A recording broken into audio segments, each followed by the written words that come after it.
Hello dear students, कैसे आप सब लोग। I hope we all are doing fine. So welcome back to this amazing channel of BioTutors Academy.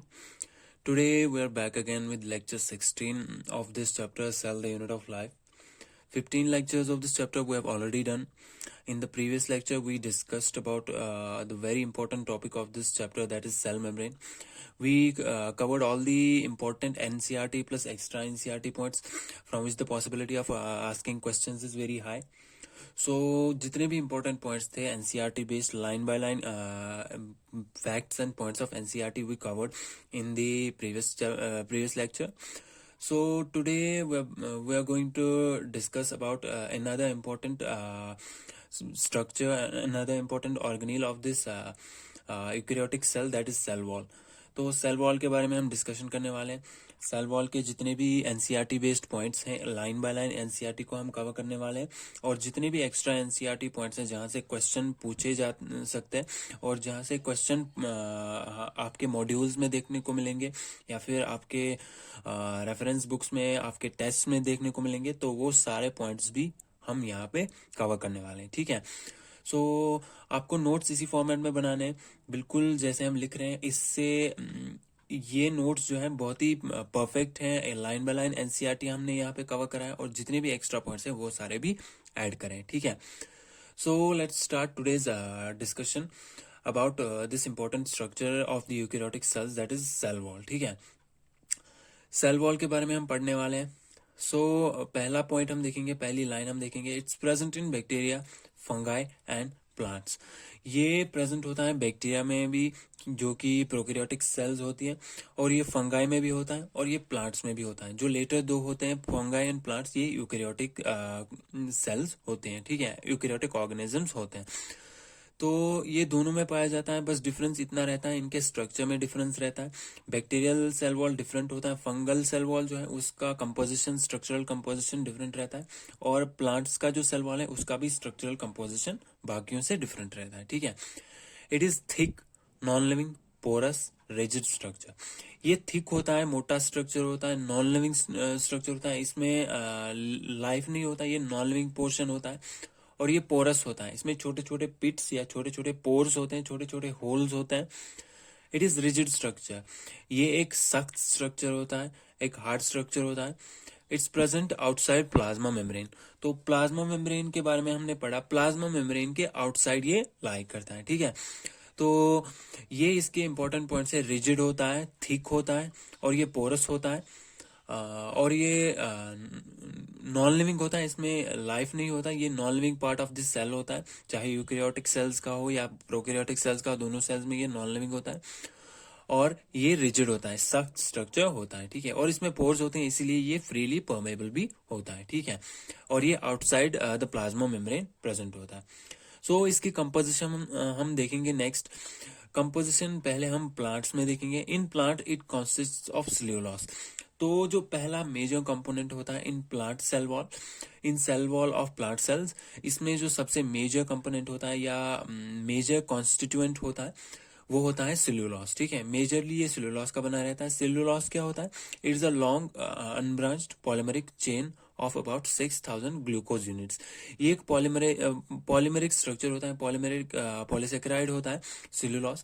और ये छोटे छोटे मोनोमर्स का बना रहता है. अबाउट 6000 छोटे छोटे ग्लूकोज मोनोमर्स जो है वो एक दूसरे से पॉलीमराइज होके, हाइड्रोलाइज होके ये सेल्यूलोज पॉलीमर बनाते हैं. ये लॉन्ग होता है और अनब्रांच्ड होता है, इसमें ब्रांच नहीं होते. और ये लॉन्ग स्ट्रक्चर होता है, इसमें अबाउट 6000 ग्लूकोज यूनिट्स जो है पॉलीमराइज हुए होते हैं. ठीक है. So I hope this is clear. काफी सिंपल सा पॉइंट है. ये एनसीईआरटी का पॉइंट नहीं है, एनसीईआरटी के एक्स्ट्रा हमने यहाँ पे ऐड करा है, लेकिन काफी इंपॉर्टेंट है. यहाँ से क्वेश्चन पूछे जाते हैं. ठीक है. Next part of the cell wall of plant cells is hemicellulose. ठीक है. तो पहला हमने देखा सेल्यूलोज का बना रहता है, ये मेजर कंपोनेंट इसका होता है. और दूसरा जो होता है वो होता है hemicellulose. Branched polysaccharide having backbone consist of glucose. तो ये एक ब्रांच्ड पॉलीसेकेराइड होता है. तो यहाँ पे हम देख सकते हैं difference between cellulose and hemicellulose. Cellulose जो होता है वो अनब्रांच्ड होता है और हेमीसेल्यूलोज जो होता है इसमें ब्रांच प्रेजेंट होता है. ठीक है.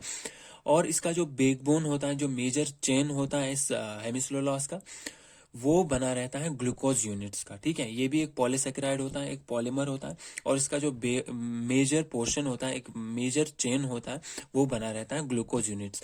And side chain made of sugars like xylose. तो इसमें साइड चेन्स भी प्रेजेंट होता है क्योंकि ये ब्रांच्ड होता है। इसमें जो साइड चेन्स रहते हैं वो बने रहते हैं कुछ डिफरेंट टाइप्स ऑफ शुगर्स के, जिसमें एक शुगर आता है जाइलोस।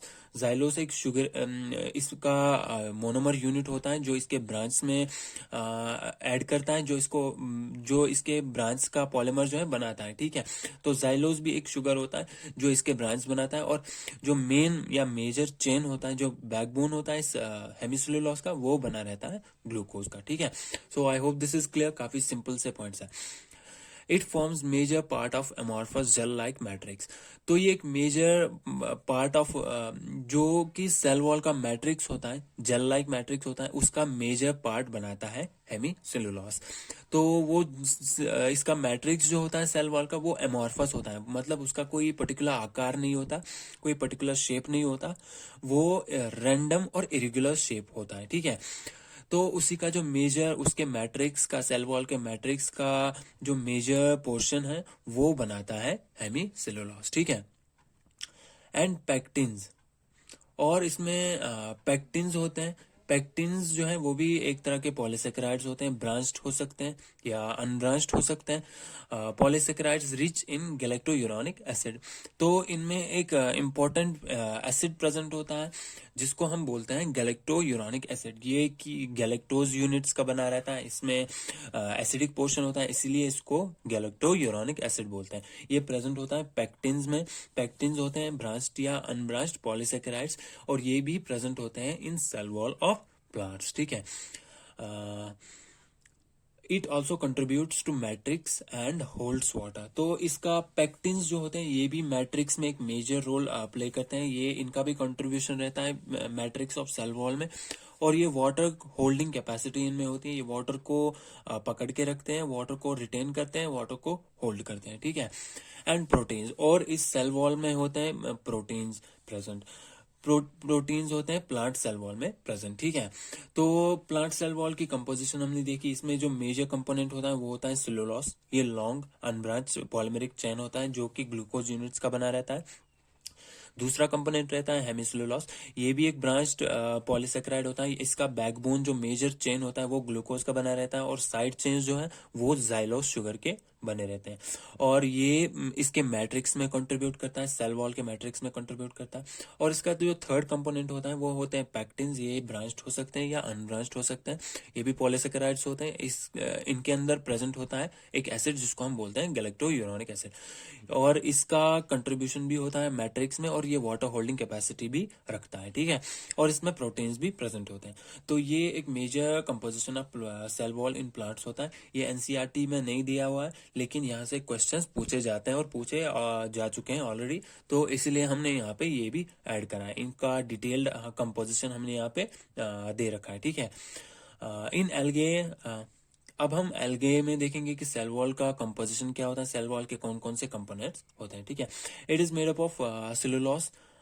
इसका जो मेजर कंपोनेंट होता है, इसमें भी जो मेजर कंपोनेंट होता है वो होता है सेलुलोज। ठीक है, तो cellulose both present in plant and algal cell wall. ठीक है, और एल्गे के सेल वॉल में प्रेजेंट होते हैं गैलेक्टेंस। ये भी एक तरह के पॉलीसेकेराइड्स होते हैं। They are polysaccharides made of monomers of galactose present in red algae. ये भी पॉलीसेकेराइड्स होते हैं गैलेक्टेंस। ये मोनोमर्स ऑफ गैलेक्टोज से बने रहते हैं, और ये प्रेजेंट होते हैं कुछ रेड एल्गे में। ठीक है, एंड मेनान्स, और दूसरा जो कंपोनेंट होता है एल्गल सेल वॉल का वो होते हैं मेनान्स। ठीक है, ये भी पॉलीसेकेराइड्स होते हैं, कॉम्प्लेक्स पॉलीसेकेराइड्स होते हैं। They are made up of repeating units of mannose present in some green algae.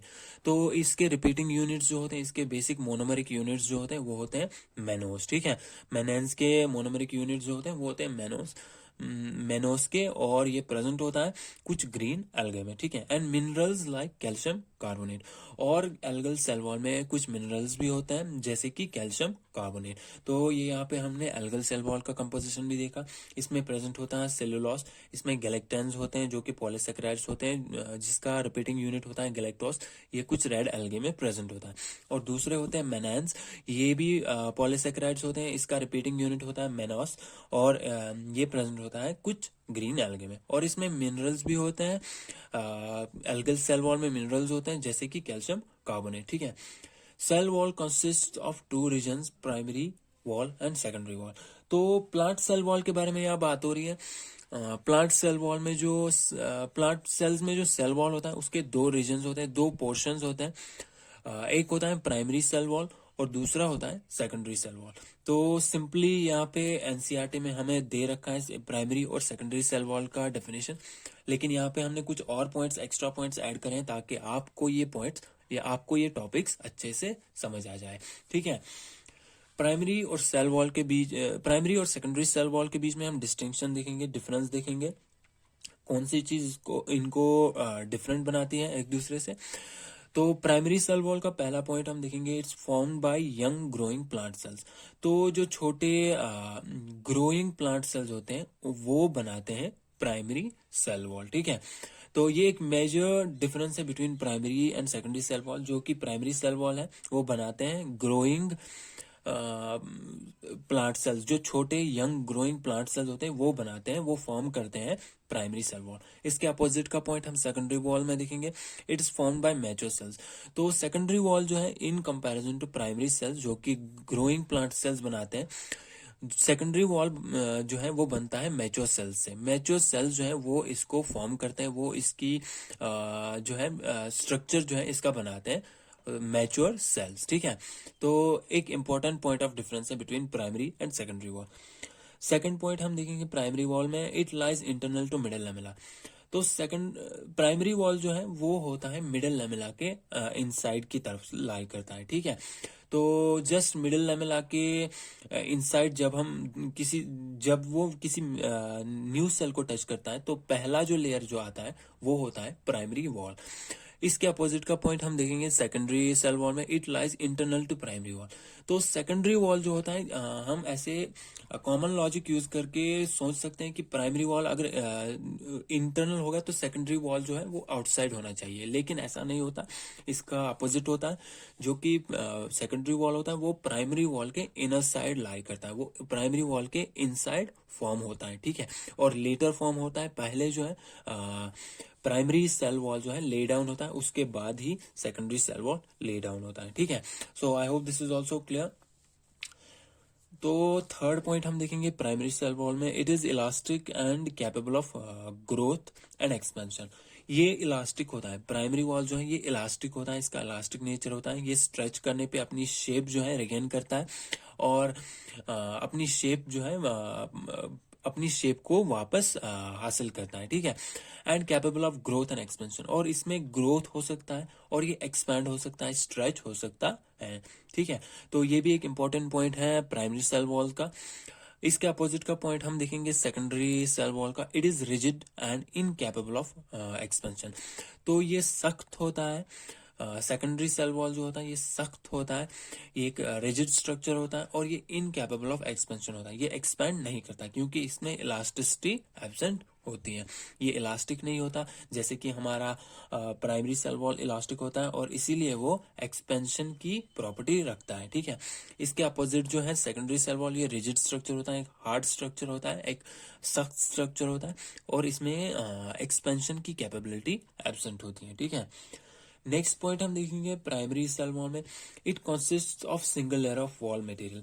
तो प्राइमरी सेल वॉल जो है ये सिंपल होता है स्ट्रक्चरली और इसका जो वॉल मटेरियल होता है वो सिंगल लेयर का बना रहता है। ठीक है, मतलब एक लेयर का बना रहता है प्राइमरी सेल वॉल। ठीक है, इसके अपोजिट का पॉइंट हम देखेंगे सेकेंडरी सेल वॉल में, इट कंसिस्ट ऑफ 3 और मोर लेयर्स ऑफ वॉल मटेरियल। तो सेकेंडरी सेल वॉल जो होता है थोड़ा कॉम्प्लेक्स होता है और इसके लेयर्स जो है वो मल्टीपल लेयर्स होते हैं, इसमें 3 या 3 से ज्यादा लेयर्स प्रेजेंट हो सकते हैं। वॉल मटेरियल के 3 या 3 से ज्यादा लेयर्स इसमें प्रेजेंट हो सकते हैं। ठीक है, so I hope this is also clear. Last point हम देखेंगे प्राइमरी सेल वॉल का, इट लैक्स पिट्स। तो पिट्स जो होते हैं वो एक इंपॉर्टेंट स्ट्रक्चर होते हैं, सेकेंडरी सेल वॉल के इंपॉर्टेंट स्ट्रक्चर्स होते हैं। ये discontinuity of secondary cell wall की वजह से फॉर्म होता है। जो सेल वॉल सेकेंडरी होता है उस वो जब ले करता है तो कहीं पे डिसकंटिन्यूअस होता है, कहीं पे गैप छोड़ देता है, तो उन गैप्स की जगह पे एक गड्ढे जैसे स्ट्रक्चर बनते हैं, उन गड्ढों को हम पिट्स बोलते हैं। तो प्राइमरी सेल वॉल में क्योंकि absence of secondary cell wall होता है, इसीलिए यहाँ पे पिट्स भी नहीं होते, यहाँ पे वो गड्ढे भी नहीं होते। तो यहाँ पे ये इंपॉर्टेंट पॉइंट है, इसमें पिट्स जो है वो एब्सेंट होता है। इसके अपोजिट हम देखेंगे सेकेंडरी सेल वॉल में, it has pits at certain places. तो सेकेंडरी सेल वॉल में एक इंपॉर्टेंट प्रॉपर्टी होती है, इंपॉर्टेंट स्ट्रक्चर्स होते हैं जो प्राइमरी सेल वॉल में एब्सेंट होते हैं, वो होते हैं पिट्स। ठीक है, पिट्स जैसे हमने पहले ही बताया डिसकंटिन्यूअस होता है, कहीं पे सेकेंडरी सेल वॉल कहीं पे गैप छोड़ देता है, तो वहां पे जो स्ट्रक्चर्स बनते हैं उनको हम पिट्स बोलते हैं। तो पिट्स में क्या प्रेजेंट होता है, वहां पे secondary cell wall lay down नहीं करता, लेकिन उसके बेस में प्राइमरी सेल वॉल होता है, और उसके नीचे मिडल लैमेला भी प्रेजेंट होता है। ठीक है, तो पिट्स में प्राइमरी सेल वॉल और मिडल लैमेला प्रेजेंट होते हैं, लेकिन इसमें सेकेंडरी सेल वॉल जो है वो एब्सेंट होते हैं। एक सेकेंडरी सेल वॉल सराउंडिंग में होते हैं, लेकिन एक पर्टिकुलर प्लेस पे एब्सेंट होते हैं, जहां पे एक गड्ढे जैसा स्ट्रक्चर बनता है, उसी गड्ढे को हम पिट्स बोलते हैं। ठीक है, इसके टू टाइप्स होते हैं, सिंपल पिट्स और बॉर्डर्ड पिट्स, जो कि काफी हाई लेवल ऑफ डिस्कशन है। आपके एग्जाम में या आपके सिलेबस में ये इतना डीपली नहीं पूछा जाएगा। ठीक है, तो इतना जितना आपने यहाँ पे पढ़ा ये इतना काफी है, इसको आपको याद करना है, इसको आपको अच्छे से समझ के इसको रिवाइज करके इस पे क्वेश्चन आपको देखने को मिलेंगे। ठीक है, सो ये सेल वॉल के बारे में हमारा डिस्कशन था। अब हम मिडल लेमेला के बारे में पढ़ने वाले हैं। मिडल लेमेला भी एक इंपॉर्टेंट स्ट्रक्चर होता है, प्लांट सेल्स में प्रेजेंट होता है। It is a thin amorphous sticky cementing layer which holds adjacent sales together. तो ये थिन, एक पतली सी एमॉर्फस, जो रैंडम इरेगुलर शेप होता है, इरेगुलरली शेप्ड स्ट्रक्चर होता है, और स्टिकी चिपचिपा स्ट्रक्चर होता है, और सीमेंटिंग लेयर होता है, जो दो सेल्स एडजेसेंट आपस के दो नेबरिंग सेल्स को एक दूसरे के साथ जोड़ के रखता है, एक दूसरे के साथ सीमेंटिंग करके रखता है। ठीक है, एक दूसरे के साथ चिपका के रखता है। It is chiefly made of calcium and magnesium pectate. तो इसके चीफ प्रोडक्ट्स, चीफ कंपोनेंट्स जो होते हैं, चीफ स्ट्रक्चरल कॉन्स्टिट्यूएंट्स होते हैं, वो होते हैं कैल्शियम एंड मैग्नीशियम पैक्टेट। आपके एनसीईआरटी में कैल्शियम पैक्टेट दे रखा है, लेकिन मैग्नीशियम पैक्टेट है वो भी इसका एक इंपॉर्टेंट कंपोनेंट होता है। ये आपको एनसीईआरटी में नहीं दिया रहेगा, लेकिन इंपॉर्टेंट पॉइंट है, ये भी डायरेक्ट इस पे भी क्वेश्चन जो है statement based, facts based question पूछे जा सकते हैं। ठीक है, तो इसीलिए आपको ये भी पता रहना चाहिए, कैल्शियम और मैग्नीशियम पैक्टेट दोनों इसमें प्रेजेंट होता है। ठीक है, it is formed by the joint activity of cells between which it lies.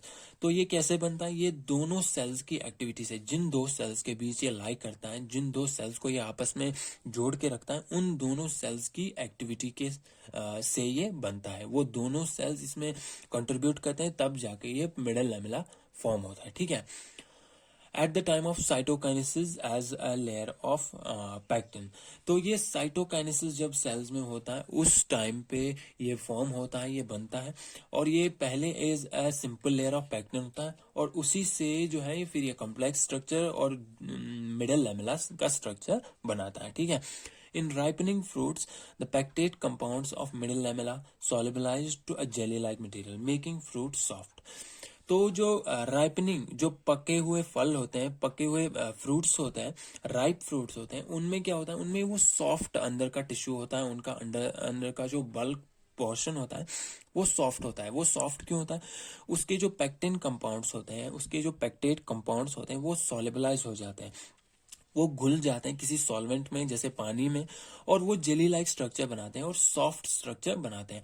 और उसी सॉफ्टनेस, उसी जेली लाइक स्ट्रक्चर जो है, पैक्टेट स्ट्रक्चर है, उसी की वजह से जो है फ्रूट्स होते हैं सॉफ्ट। ठीक है, तो ये भी एक इम्पोर्टेंट पॉइंट है। फ्रूट्स की सॉफ्टनिंग के बारे में आपको क्वेश्चन पूछ सकते हैं कि क्यों फ्रूट्स सॉफ्ट होते हैं, क्यों राइप फ्रूट्स, क्यों पके हुए फ्रूट्स जो है सॉफ्ट होते हैं। उनमें जो पैक्टेट कंपाउंड्स हैं वो सॉलिबलाइज होते हैं, और वो jelly like structure, jelly like material add करते हैं फ्रूट्स में, और उसी की वजह से जो है फ्रूट्स जो है सॉफ्ट बनते हैं। ठीक है, So I hope this is also clear. Next point is cell wall and middle lamella may be traversed by plasmodesmata which connect the cytoplasm of neighboring cells.